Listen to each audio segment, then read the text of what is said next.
Hey guys, are you ready to transform your mind so you can transform your life? Coach Myrna brings you one-on-one coaching and expert guests weekly to help you to grow. Because happiness is the progressive realization of a worthy goal. Looking for personal growth? Let's do it. You can see the grief come up in the relief of the mom knowing that her kids are all right. It doesn't mean that she'll have an easier time, but she has a ray of hope now, the light I talk about, that she can still have a relationship with them on the other side. And it still brings tears to my eyes because I never thought I'd ever see my daughter again. And she came to me physically in form. It's in my book, and it changed me. It literally changed me.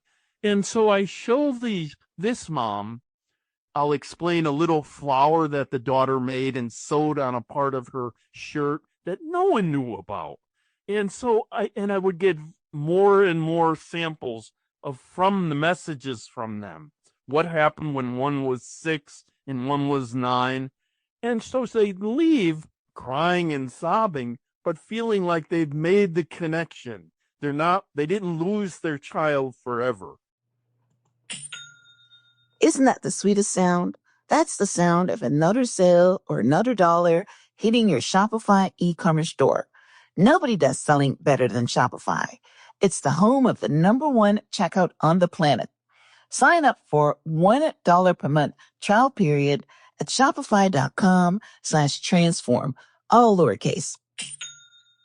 Welcome back to the Transforming Your Mind, Transforming Your Life radio, podcast, and television show. I'm your host, Life Coach Myrna Young, and sitting in the guest chair today is Mark Charters, psychic medium and the author of Become the Light Again. And Mark and I are going to be talking today on the topic, finding the deeper meaning of life after the death of a loved one. Welcome, Mark. Well, thank you for having me, Myrna. I really was looking forward to this, and I really appreciate it. You're very welcome. Yes, I'm looking forward to our conversation. All right, so let me give you a short introduction.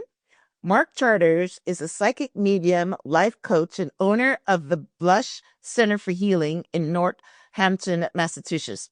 Mark has worked in the healing industry for over 30 years, guiding people from all walks of life around the world to find their power and transition through loss, relationships, health crisis, and career changes.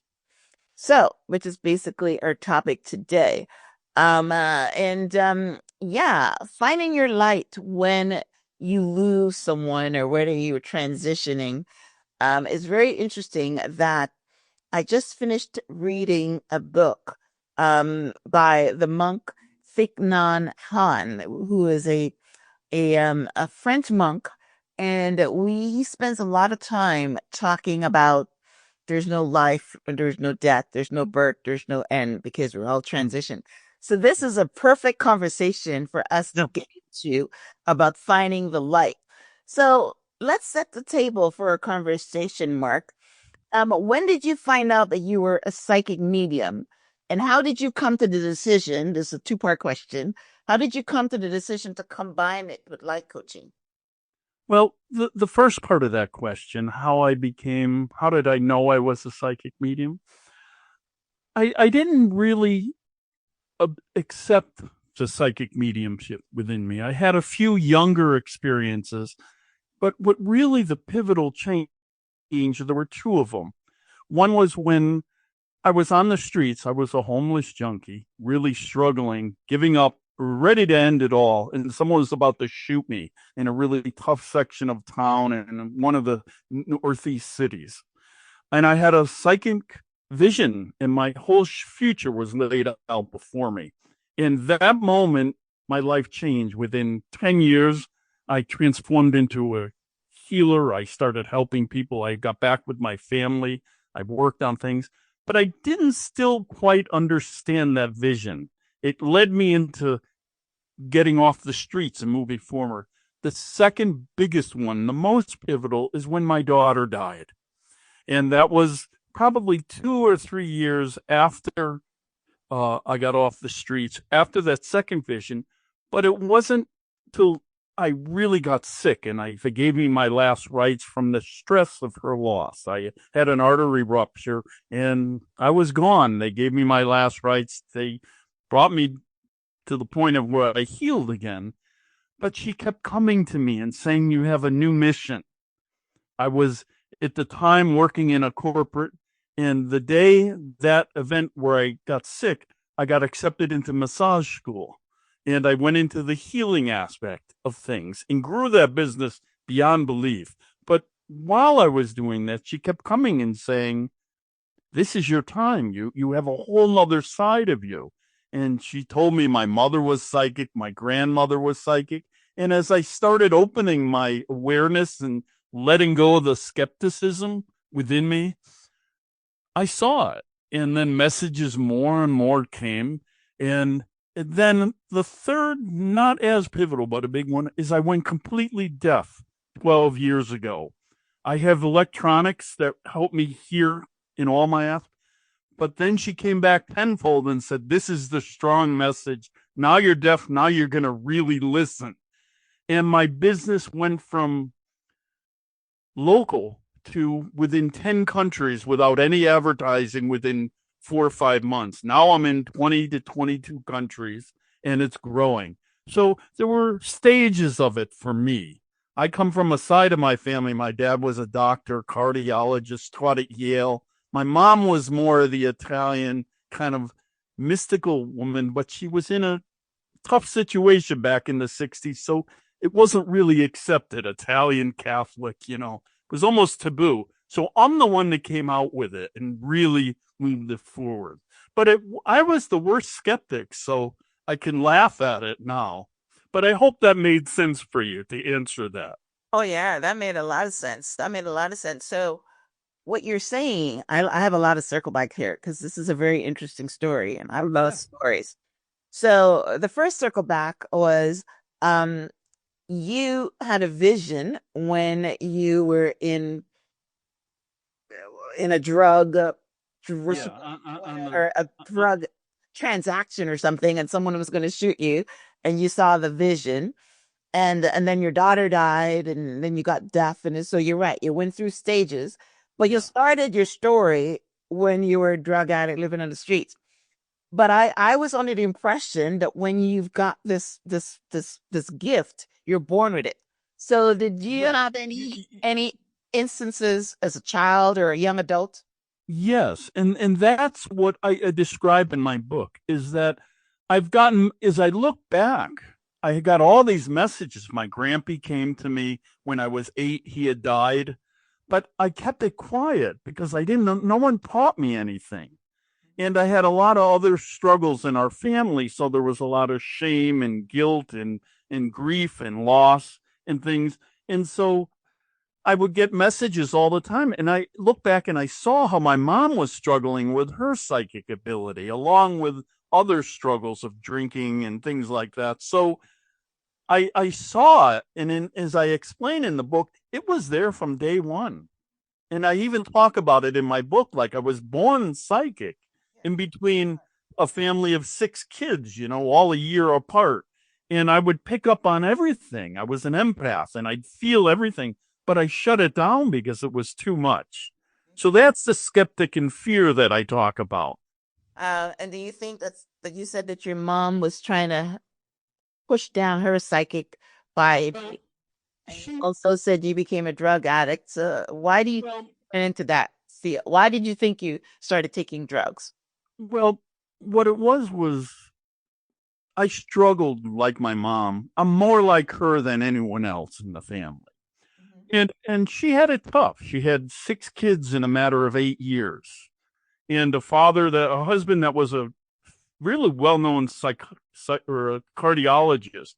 So she didn't have a lot of support. She drank, she went through struggles, was taken away from us to put in a hospital.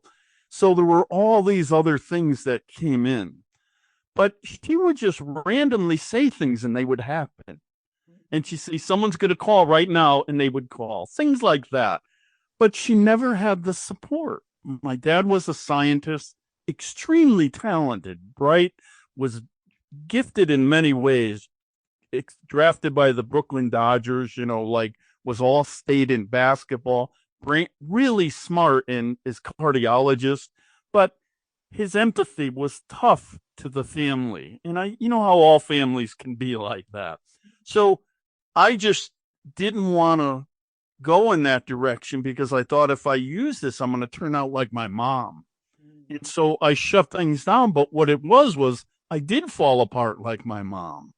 And that was a blessing because that gift allowed me to open up the whole side of me, which made me love her more and love myself more, if that makes sense. Yeah, you became empathetic towards your mom, understanding what she went through. Okay. All right. So that was the first part of the question. How did you become how did you embrace being a psychic medium? And the second part was that you were you're not only a psychic medium, but you're also a life coach. How did you decide to put those two together? Well, I kind of fell into it, but what it was I was a healer. I'm a massage therapist. I've worked in LA, New York, had a really thriving business with movie stars, business people, everything. But COVID ended everything in one day. I had a 25-year business end in one day. And then that's when I wrote the book. But what happened was I started seeing clients. And instead of just telling them their mother loved them or their grandmother loved them as coming through, I would get messages, you're not listening to your power. And then I started Googling. There's not many life coaches that go by the base. Most life coaches, and I'm not saying this offensively, is that they have a lot of systems they use to teach and educate their clients.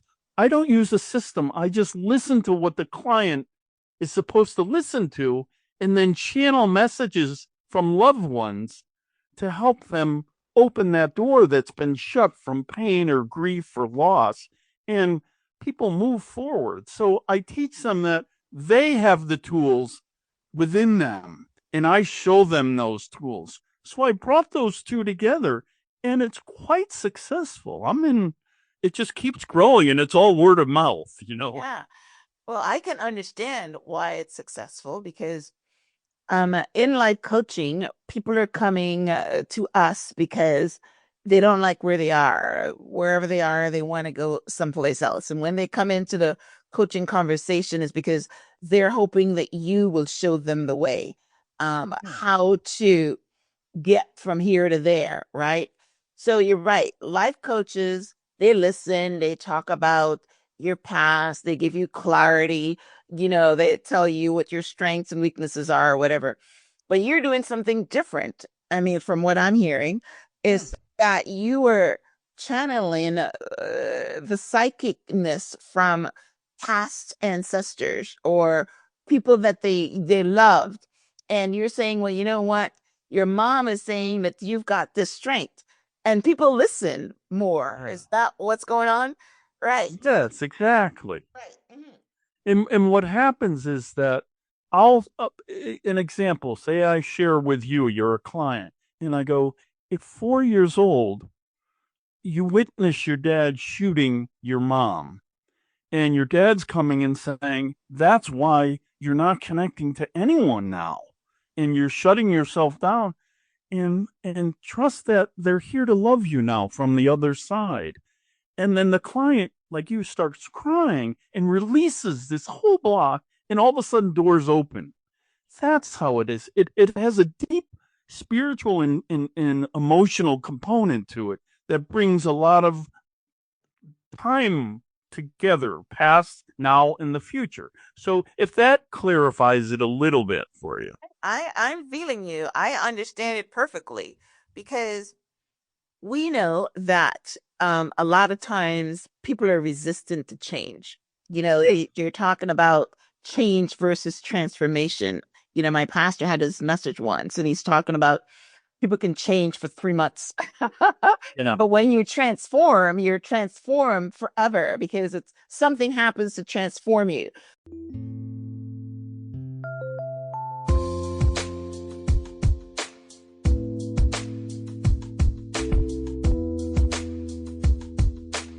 I have officially transformed my backyard into the ultimate backyard oasis, all thanks to Wayfair. Summer is here, and if you're planning to upgrade your outdoor space, now is the time. From cozy outdoor sectionals to dreamy string lights and chic patio decor, Wayfair had everything I needed to bring my outdoor vision to life, and all at prices that didn't break the bank. So whether you're hosting summer barbecues, relaxing with a good book, or just soaking up the sun, your dream outdoor space is just a few clicks away. Find all your outdoor must-haves, from seating to garden trellises to pool lounges to trampolines, all in one convenient place. Don't wait.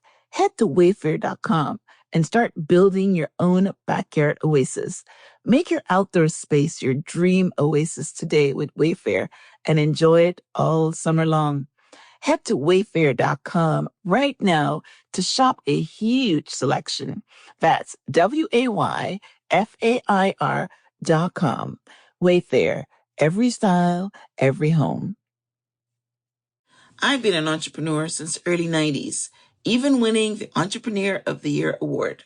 But when I first thought of starting my business, I had the passion and the vision, but zero clue where to start when it came to selling online. This is where Shopify can help. Shopify helps you set up your digital storefront. Shopify is the commerce platform behind millions of businesses around the world and 10% of all e-commerce in the US. From household names like Mattel and Drew House to brands just getting started. Whether you're selling physical products, digital downloads, or services, Shopify has everything you need to launch, manage, and scale your business.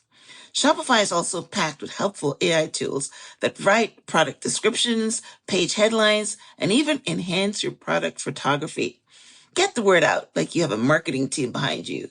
Easily create email and social media campaigns wherever your customers are scrolling or strolling. And best yet, Shopify helps you transform your business with expertise in everything from managing inventory to processing returns. So, if you're ready to sell, you're ready to Shopify. Turn your big business idea into with Shopify on your side. Sign up for $1 per month trial period and start selling today at shopify.com/transform. Go to shopify.com/transform. So yeah, you can come into the coaching conversation and you can say, I really want to change, but you don't really change because then you fall back into old patterns. But you release that because, like you've given this example that somebody's coming from the other side and saying, this is why you've shut down. This is why you don't trust anybody. And you're actually pointing out to them something that happens when they're 4-year-olds, and you didn't know them when they're 4-year-olds. So No. trust, it builds trust, and it actually allows them to really transform instead of pretending, right? So that's what I think. Yes. And one of the biggest things I build in my clients is trust. I'm really consistent and really but I'm also very transparent. I share them my suffering. A lot of people keep that background. I don't believe that. For me, I let them know that I was homeless, that I've lost children, that I've lost parents, that I tried killing myself 3 times. I went through. So it gives, and they see where I am right now. And then it gives them a level of trust. Like, he's not just giving me a lecture. You know what I mean? Right. Yes. Listen, I hear, a lot of times, well, 90% of the times, life coaches coach on something that they have experienced and they've gone through it and they've been successful. So, for instance, someone that has been in an abusive relationship becomes a coach for abusive women, or, it's very rare. Or someone that's lost a husband, or like you, a child, then they coach people through that experience. It's very rare that you come across someone that is in the coaching profession just basically on theory. In fact, I was interviewing a coach the other day, and she was telling me that when she was in coaching school, she decided to go into the niche of grief counseling, and she learned all this grief counseling and all that, but never actually been through it until her husband died. And then I said to her, "Did it make a difference from the theory to the practical?" And she said, "Yes, because you actually have to walk through it, and it can't be just theory and book knowledge. You have to have the theory, book knowledge, because I'm assuming you went to coaching school, right? Yes. Yeah. You got that. You got the theory, but you also have the personal experience. And people like that because you're right. If you can go from a drug addict, homeless, wanting to kill yourself, all that stuff, and have a profitable business, now people are seeing that you were the caterpillar and now you're the butterfly. You've been through the tunnel, right? Yeah. And who else has the power to help them through it that someone has been through it, right? Yes. And the ironic credibility is that I got a bachelor's degree in addictive studies, like addiction and alcoholism. Yet I was an alcoholic and addict while I was learning it, but it came in handy after I got sober and started saying, those are what those theories are about. And then I was able to reapply it to help it with moms who have lost kids and husbands and things like so. Life is funny,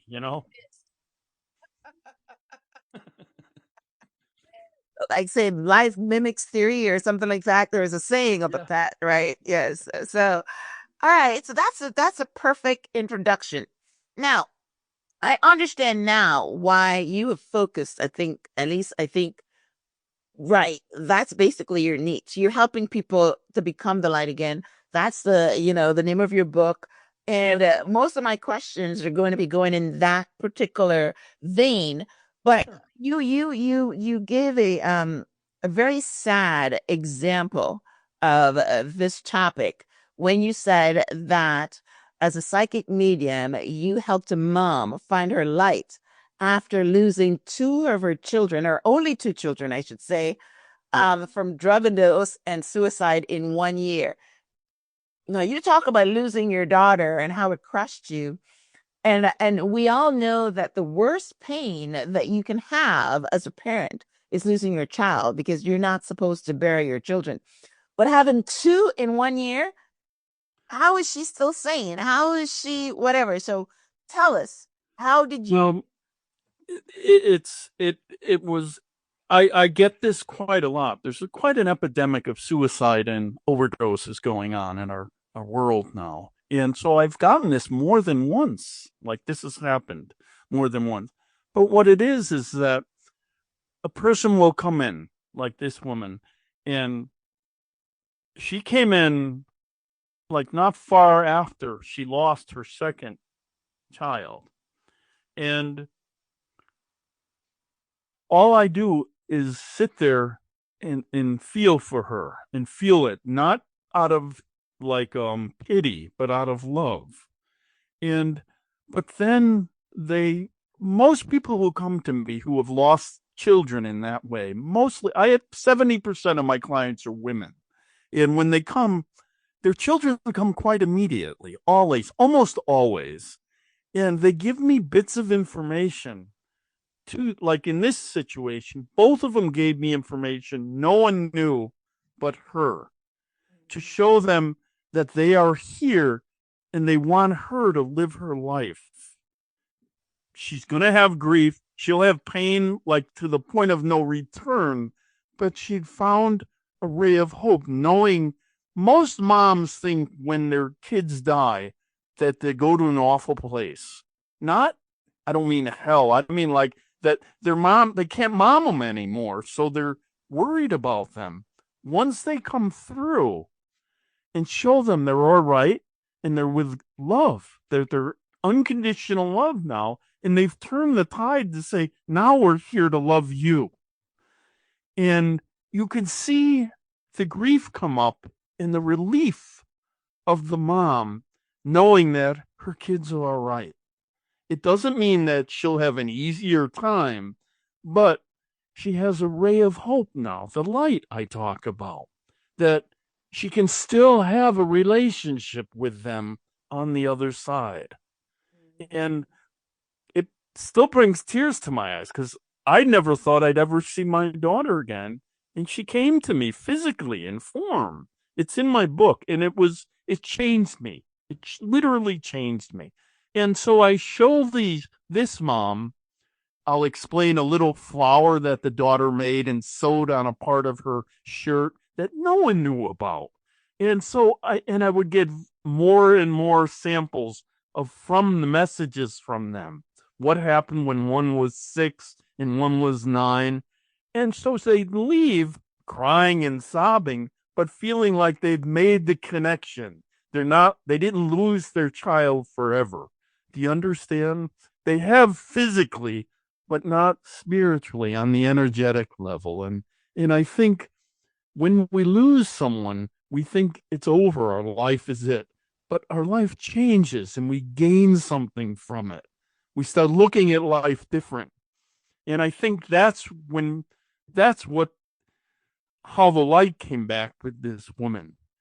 Do you understand? And she's moving forward, playing music and writing songs about them and doing what she can do in her own way to make connection. Not all the time, but okay. Does that make sense? Yeah, it makes sense. But again, I have a lot of questions on it. Yes. So, yeah, like I started off this conversation by saying that, you know, I talk specifically about a book that I'm just finished reading by Thich Nhat Hanh. Yeah. That talks about the fact that we never die, we just transition, right? Yeah. But it's not like I didn't know that before. As a Christian, we all know that there's, Christians believe in eternal life, and I follow all the Indian gurus that all talk about the same thing, that that you transition, but yet people, maybe in the Western world, maybe in the Eastern world, that they don't feel the same way. We always grieve over death. And yeah, people go to psychic mediums like yourself, and they're able to communicate with the dead. One of my interviews that I had on the show that's left a profound impact on me is a lady that her son, almost exactly like you said, her son took heroin for the first time and overdosed on it.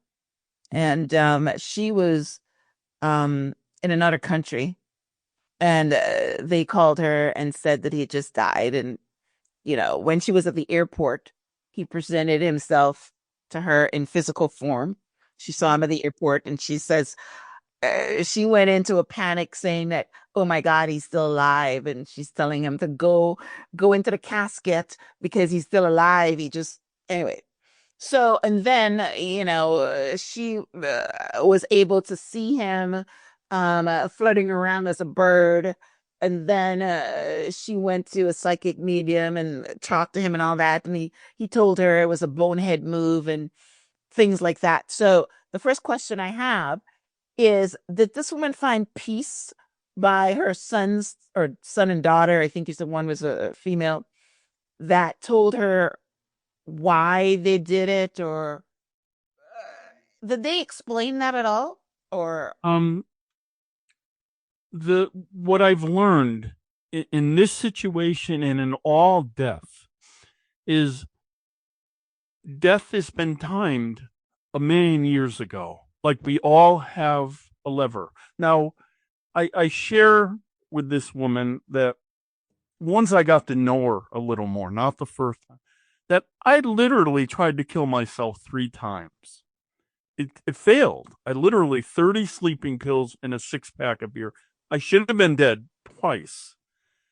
And I wasn't. And what messages come from spirit and from the loved ones is, it was my time. It was my time. Whether they overdosed, had an accident, died in their sleep, suicide. I've had people that have shot themselves in the head that lived. like it wasn't their time. And I slowly bring this in. I don't say, it was their time right away. As people get to gain trust in me, they ask questions. And with her, I told her, like, it was, for some reason, it was their time. And you can spend your life killing yourself figuring out how would have been another way to live, or you can feel the grief, struggle with it, and start relating to them as they are now. We're always here. We're either in physical form or spiritual form. Our spirit realm is powerful. It's God. It's the universal love. It's Christ, whatever. It's the huge energy and it's timeless. But we have very little time on this planet Earth. And it's time planned a long time ago. And we don't know the full outcome. And I think with this mom, she can't see the bigger picture yet because of the trauma. But what I try to gently do is bring in the bigger picture over a time. It's not easy. Nothing's easy on this life plan, but it can be easier if we understand that it's not in anyone's control, but the higher being when we come and go. And I think that's biblical. You read stories about that. I hope that made myself clear on that one. I'm like feeling you. I'm like in touch with you. I mean, Okay, good. I go deep into conversations, and I Yeah. am very intellectual, and I'm empathic too, and I'm feeling all that. So, but what you're saying is profound. I mean, I hope that. Love is powerful. It's really the bottom line to everything. Well, yeah, I mean, I wasn't even going to go there, but since you brought that up, I've also had, like, this is life school for me. This is why I love this work. I Yeah. read books and I come on this show and I talk to people, right? And I've spoken to several people that had near-death experiences, and they all said that the love is so profound when they go on the other side that they don't want to come back. None of them want to come back, but they get sent back because it's not their time. So that's what I want to focus on, really, about the fact that whenever you die, it's your time. It's so I didn't want people to miss that.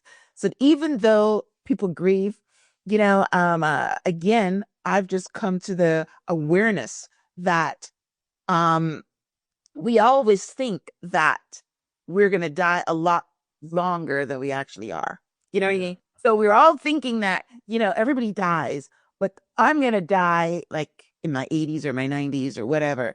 And even if you think you're gonna die in your 60s or whatever, my point is we never actually think that we're gonna die when we do, right? It always comes as a surprise, right? Unless for I was just reading something, and I read it all the time, not just one person. But when you've got cancer, right, Yeah. it's one of those things that they tell you, hey, you got 6 months to live, right, or you got a year to live, or whatever. A lot of times they give you 6 months and you die in 2 months, or sometimes they give you 6 months and you live for 10 years, but you know that you're gonna die, so Yeah. then you start making plans and you start putting your house in order and all that.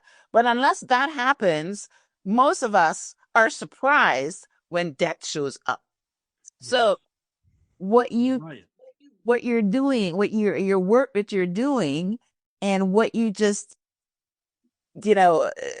put out here in the universe is that her kids, that was their time, right? Like, for instance, that's a typical good example.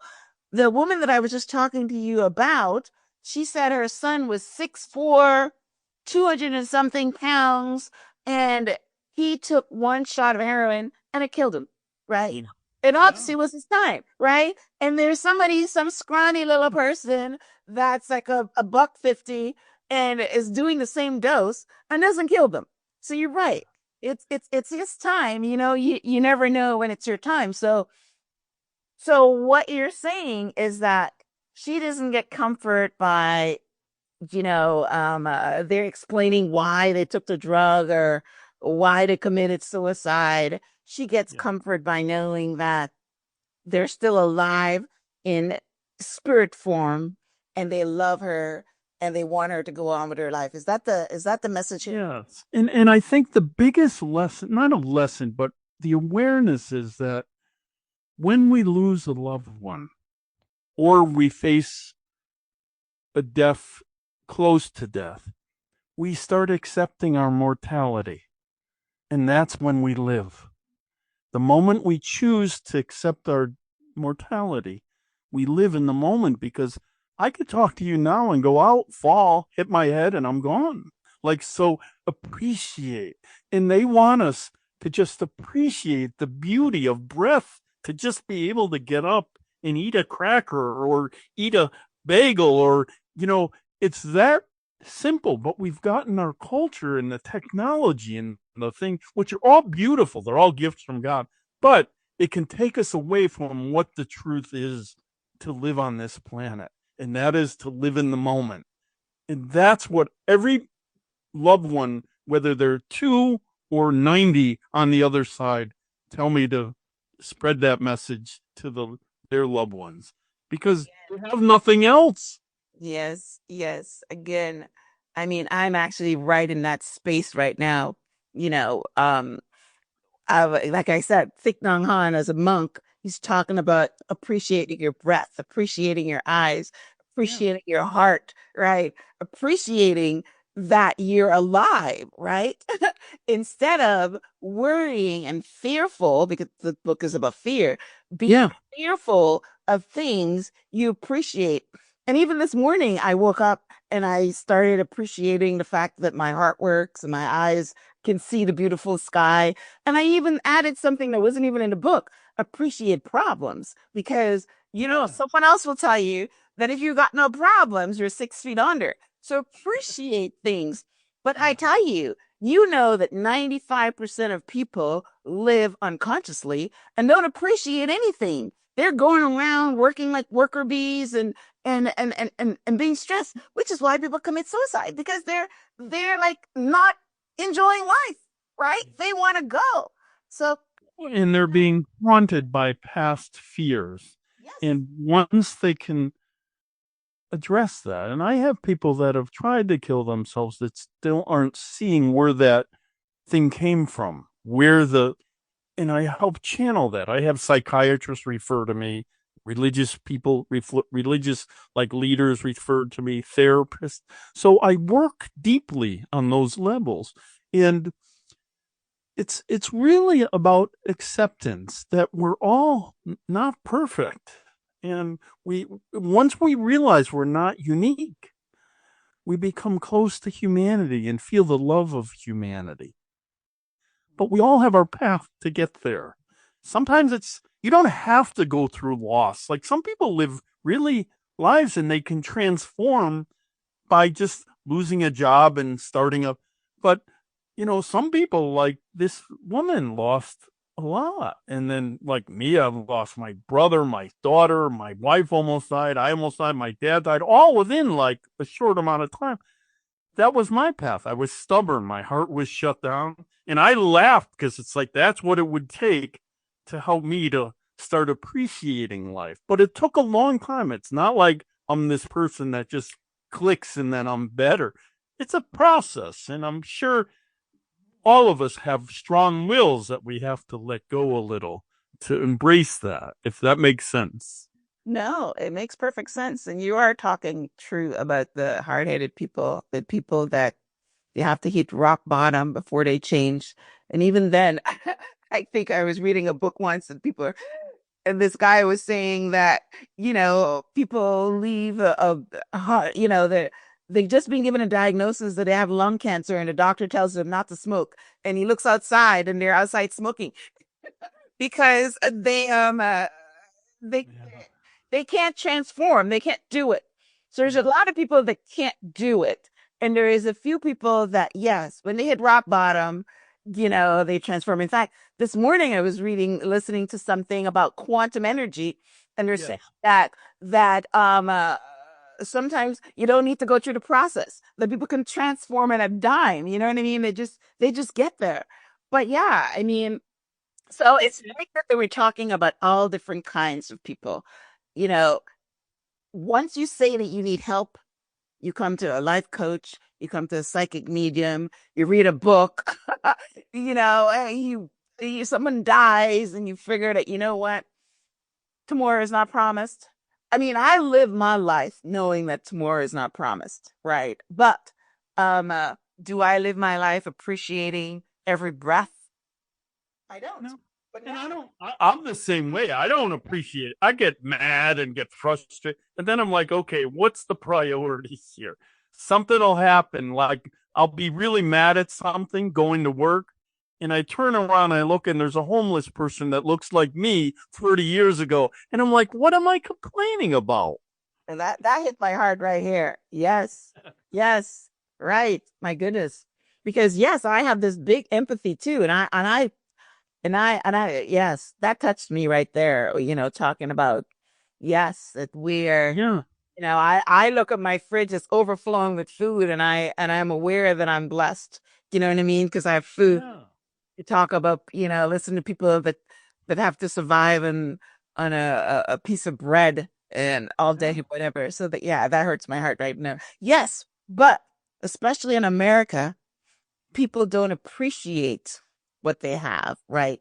Because they live in an abundant world. And I think it's human. It's humanness because wherever there's success, we get caught up. Like if you go to a really poor country and eventually they become really successful, they'll have the same struggles. It's like it's like when we have nothing, we appreciate whatever it is we have. But when we get material success, I think material success is a beautiful thing. It's not a bad thing because you can use it to give out to the world. Right, exactly. But if it becomes your jail, Yes. that's a different story, and it's a perspective and a choice. But Yes. if that, It's beautiful. All right, well, let's talk about the light now again. So that's different for me. So, how does loss and heartbreak teach us the deeper meaning in life and to find our light again? I know that we are light, we are energy, we never see it, we think we're mass, right? yeah, yeah. Yeah, so talk about this light, become the light. Okay. Well, I use the light. The light is spirit realm. It's love. It's energy. It's in its pure form. We all have it within us, around us. It's always there. But what happens is our egos from trauma. We have good egos, positive egos, but we have survival egos that shut out the light because of fear. And so what I try to do is teach people that our worst tragedies become our gifts to start looking at what it is to find purpose and meaning in our life. And I kind of hinted that with the woman that came in that lost 2 children. But in another situation, I had a person come to me. Their husband just outright left. They've been in a relationship for like 25 years, 26 years, and just left. And she was heartbroken. Once I had showed her the patterns of why she married someone that kept abandoning her, it came from something when she was like 7 or 8. The grief just came up and out. And behind that grief, the light came, the love, because she blamed herself for her dad leaving and shut down completely the self-love that she deserved, and then created pattern upon pattern and attracted men that just abandoned her. It wasn't her dad's fault. He made choices to hurt her, but she made the choice to say it was my fault. Because you're kids, you think that way. But she's now a 47 or 53-year-old kid, and the 7-year-old's running her. So I bring that up, and I love her just for who she is. Not romantic love, just be acceptance to her. And all of a sudden, a light goes off, and it's like, oh my God, I never thought that. And then she came in the next time, different outfit on, was like, I'm taking an art class. I moved my I got rid of my house and I'm living in an apartment, and I feel like I'm like a 13-year-old starting to live again. And she started reliving that ego that died, that killed her, and now she's living from her heart again. That's the love. It's the light. It's very simple. It's not like this. Yes, there is a white light. I talk about the blue light that literally, I was so far gone. I needed something quite a few times to wake me up. But a lot of people can shift, and women I find can shift quicker. And I don't mean that in a demeaning to men, but what it is they sacrifice. They're the highest beings on this planet. I can channel spirit through. You can bring spirit into your body and bring him into the physical realm. That's godlike. Do you understand? So you already have ability to sacrifice and understand unconditional love, but you're taught, at least what I've learned from working with a lot of, they're taught at a young age to shut themselves out from pain, from family struggles. It's not a blame thing. It's not a point the finger. It's just life. And so the light is the love that we shut out, but it has a powerful resonance to it, whether it's energetic, physical, emotional, spiritual. It can come in many ways. And I've experienced it. All my clients experience it. And that's why they stay me. Some are up 10 years now. They keep coming, and stuff like that. I hope it clarified a little bit what your question was. Yeah, well, I totally got that wrong because I do a meditation regarding, you know, being the light, and I'm visualizing light, and I'm visualizing the light of my soul. And you know what I mean? I'm not thinking of love light. I'm thinking of actually a bright light, like this light that's on me right now. Yeah. And it is that too. It's just as much that. Okay. But you, like, I have some clients, they visualize the light and they see it, but they don't love themselves. And they've gone on all these journeys, like to Costa Rica or to spiritual, but they're still not loving themselves. So they keep going outward for the light, or even thinking it. But then when they come to me and I address the initial pain of why they're searching that light, and that comes up, then it all comes together, and it's like, look out, because they just move forward. If that makes sense. This is a different approach to self-love. I love it. Y'all know that we need to love self first, right? And so it's in the Bible. You need to, if you can't love yourself, you can't love anybody else, right? So it always comes into self-love. But I've never heard the approach to finding self-love by finding it behind the light, behind the energy of your pain. That's beautiful. I love it. Well, our pain, our suffering, and Christ talks about that. It's our suffering when we give to it. I don't mean stay in self-pity and hate, but when we grieve our pain, the feeling of relief. I don't know if you experienced, but when I didn't do that and my artery ruptured 2 years after my daughter died, when I started crying, I felt her presence more and I felt relaxed. Grief is a tool from the gods, but we've taught ourselves in our culture that it's our enemy. And it's becoming now changing again, that it's a vital part of our existence as humans to transcend a little bit.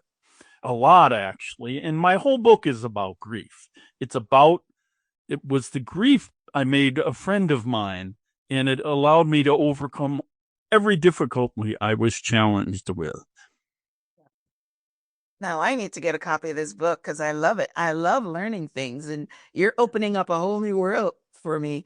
And I know a lot, and I learn a lot. Like I told you, I'm in life school every single day, but that is different. Now I know that grief, again, I have not really experienced it in my own life because I've only had a grandma that's died, and she died in her 80s, so it wasn't, we think it's her time kind of thing. But I haven't really physically experienced it. But I've talked to a lot of people about this topic of grief and that it's always there, and it's like a wave that comes and goes, and it never really goes away. So go deeper into what you're actually saying. So you sit with your grief and feel it, and that's when you're open like a flower. Yeah. Here's an example, and I use myself because I've been through this a lot. Is 2 years after my daughter died, it was like a wall hitting me, like a train hitting me constantly. And I'd be up all night. My stomach would hurt, even after the surgery. And then I started to learn, what is this? So I'd play music that would make me cry, or I'd watch a show and I'd start sobbing. And all of a sudden it was like, I don't feel that anymore. I don't feel the train hitting me. Or in another example is I was married for 25 years, divorced, and I'm remarried now and with my wife for 14 years. But when I was single right after that divorce, I would have a day of total panic, isolation, darkness, thinking my world's over. Then 10 minutes later, I put on a song and sob. And then 10 minutes later, my life was great. Do you see what I mean? The grief is there to help us cleanse ourselves. Now, there's a difference between being like emotionally unstable and just staying sad and depressed. There's a place for that, but I'm talking about when things pile up. But a lot of anger, rage, depression, anxiety, the bottom line is grief. It's the bottom core to connecting to the love within us. And once that starts to flow, it's like it comes up. And it does come in waves, but the more we accept it, the less power it has over us. Like I can drive to work and get a memory of my sister or my daughter and just start sobbing. And then by the time I'm at work, I see my next client. I'll tell them, oh, I was crying all the way to work. Don't worry about it. Like it doesn't have the power over me. Does that make it a little clearer to you? Makes it a lot clearer. Well, Yeah. I would put that into the bucket of cleansing. When you sob, you cleanse. Right. You're putting it in the bucket of, you're using the grief to, same bucket, but, I'm calling it something. Yeah. But yeah, I mean. And it could be a grief over a job loss, over it just trigger from old things that we've taught ourselves that aren't true, but the grief can bring up to help us see a different way. And Love it. So like I said, I mean, I'm reading this book on fear. You're talking about embracing the fear. It's almost, a different word. Fear, grief, you bring it up, you sit with it, and the more you bring it up, then the less hold it has on you. So grief is the same thing. It's just an interchange of words, but maybe it's everything, whether it's, all the negative emotions. If you play with them in the same exact way, then it doesn't have the hold on you anymore. So that is beautiful. it's a powerful tool. And fear is inaction. Grief is action because you're moving. You're making a choice to change something. You're feeling, and all of a sudden, the energetic parts of our body change. Fear keeps us locked in what we think something's going to happen. Once we face grief, it's in the moment, so it flows through us. So it leaves us to accept the moment, and that's where the power in God is. Then, if that makes sense. Oh yeah, it makes sense. Wow, I got a lot from this conversation, Mark. Thank you. It's a pleasure. I'm really you helping me understand things more. It's so beautiful, these discussions. I love those. I am totally enjoying this. I'm definitely going to pick up a copy of your book. So tell our listeners now, so why exactly did you write the book? I mean, did you write the book to share these stories, to let people know that? Anyway, yeah. So why exactly did you write the book? And what do you want people to walk away with after reading? Spirit told me to write this book like 15 years ago, but it wasn't ready. And when COVID hit, I wrote it within 3 months. It took 2 years to edit, but I wrote like 70,000 words in 3 months. And just really what the book is about is that we all struggle. Life hits us hard sometimes. We have two choices: to run and stay in self-pity and anger and rage, which is fine. There's no time frame for that. Or we could start accepting the struggle, whatever it is, and start looking for meaning in it. In that these events that happen to us can be the most awful things, but once we get to it, it's to transcend us from the physical plane of thinking we're in total control of our lives to the spiritual plane of realizing we are just little beings that are being webbed with everything else around in the world. And if we can tune into that, the doors open tremendously. You talk to most successful, famous, unfamous, regular people, they'll tell you stories of how they got to this point. And so that was, I wrote it in the sense of short stories throughout the book, but it's the beginning of me at birth going up to a point, crashing completely, and then the beauty of rebuilding once I let go of my old fears. But it didn't happen overnight. I still had fears. My mom and brother died in the same year, and they were the two closest out of all my family. My best friend died the same year. And so it's like, and that was not too long ago, and I still get faced with it, but they come to me and they give me gifts. So I put all these stories in to show people that there's hope. No matter, it's really a book about love and hope. Love, loss, and finding the light again. And I've gotten really good responses from people from all walks of life. They're like, my God, I feel like my life can get better now or something. So it makes me feel really good. And my daughter made me write it. She got on me. So, and you'll see, to Rachel, who taught me to love again, is in the beginning, and to believe in miracles. So that's what it's all about. I love it. I love it.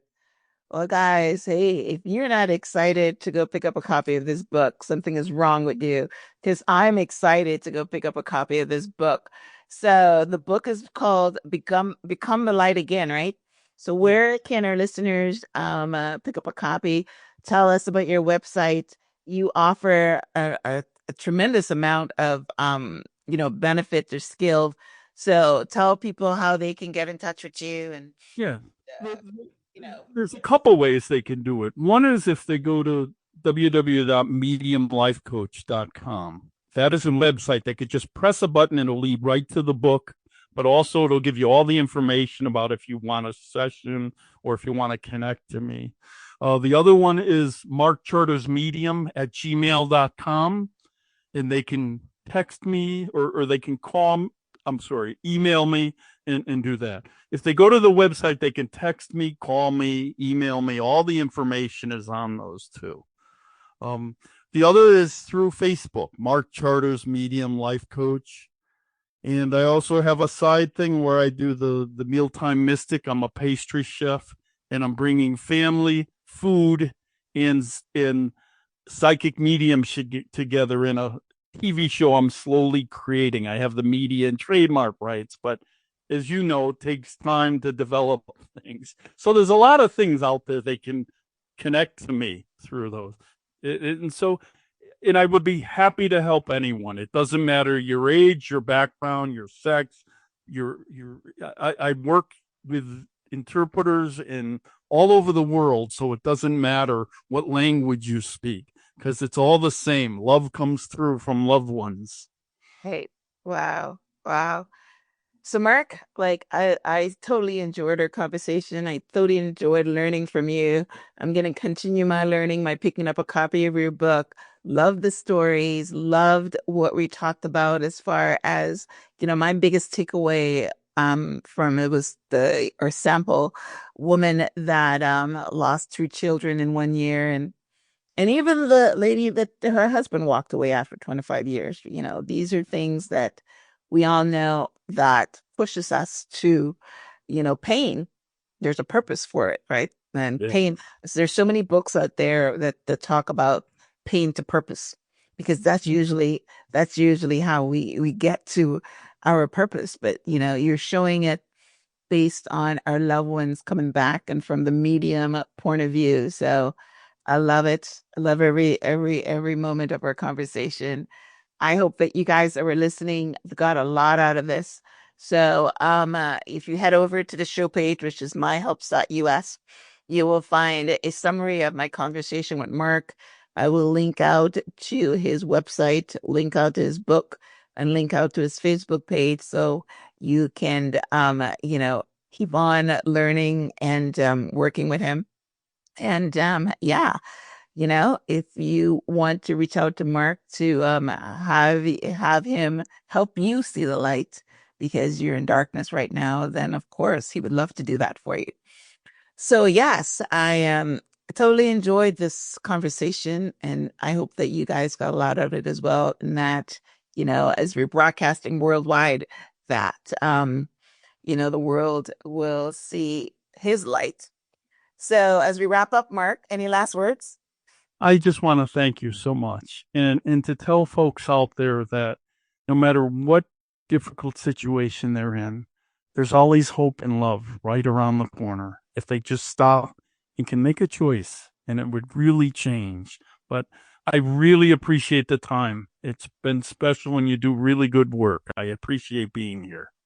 Well, thank you very much. Yes, this lights me up. So I love it. I love it. All right, guys. Well, listen, if you're watching this on YouTube, then I would love for you to get into the conversation and, leave us a note or something on that. If you're listening to this on iTunes, would definitely love for you to give a review and just subscribe, because I love bringing these important conversations every week. So thanks again for keep on being a transformer your mind, listeners. Somebody called you guys the other day transformers. I like that. So yeah, so Taylor Swift have the Swifties, maybe I have the Transformers, right? So Yeah. so that's beautiful. Love sharing and love talking to special guests like Mark. So thanks again, Mark, for being on the show. Thanks again You're welcome. for tuning in. Until next time, namaste.